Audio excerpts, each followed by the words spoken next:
Assalamualaikum warahmatullahi wabarakatuh. Apa kabar anak-anak Bapak? Sudah sarapan kan? Ya, mudah-mudahan hari ini kalian masih tetap semangat belajar daring dari rumah. Pada hari ini pembelajaran kita masih sama seperti minggu lalu mengenai dinamika antroposfer atau dinamika kependudukan. Adapun tujuan pembelajaran kita pada hari ini yang pertama, kalian dapat menyebutkan sumber data kependudukan. Yang kedua, kalian dapat menyebutkan kuantitas penduduk dan analisis demografi. Baik, sumber data kependudukan yang pertama yaitu sensus penduduk. Sensus penduduk adalah pencatatan seluruh data kependudukan dengan tujuan untuk mengetahui jumlah penduduk, persebaran penduduk, dan komposisi penduduk. Sensus penduduk dilakukan oleh Badan Pusat Statistik atau BPS setiap 10 tahun sekali. Jenis sensus terbagi menjadi dua, yaitu sensus de facto dan sensus de jure.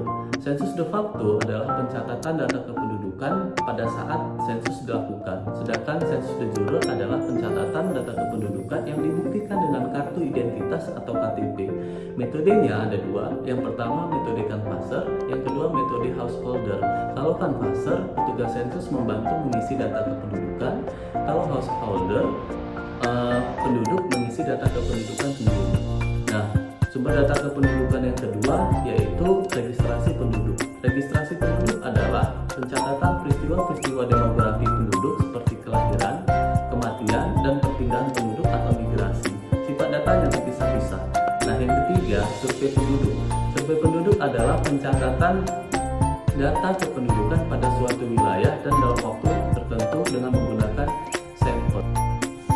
Baik, kita masuk ke tujuan pembelajaran yang kedua, yaitu kuantitas dan analisis demografi. Berbicara masalah kuantitas berarti berhubungan dengan jumlah.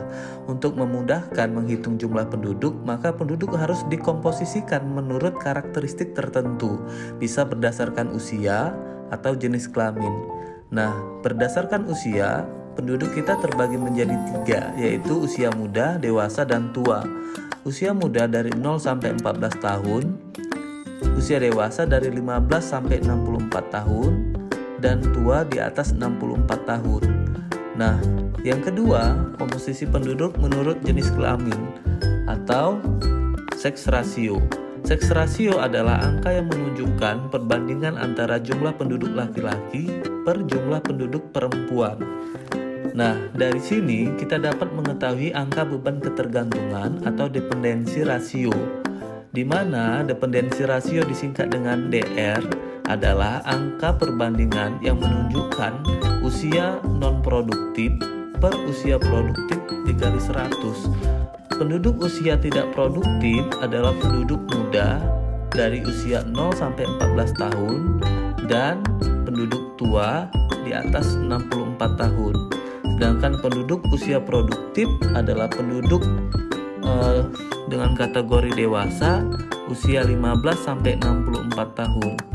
Nah, dari sini kita bisa menganalisis demografi atau menganalisis kependudukan dengan menggunakan piramida penduduk.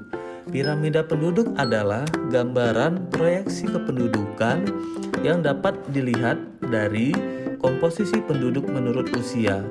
Berdasarkan jenisnya, piramida penduduk terbagi menjadi tiga. Yang pertama ekspansif, di mana bentuknya seperti kerucut, terdiri dari dua jenis kelamin yaitu perempuan dan laki-laki, di mana penduduk paling dasar adalah usia muda 0 sampai 14 tahun.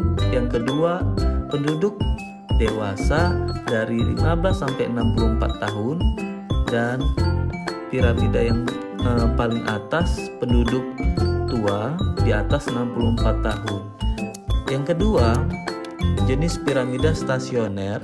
Kalau kita lihat gambarnya menunjukkan seperti jendela, di mana perbandingan dari penduduk muda, dewasa, dan tua hampir seimbang.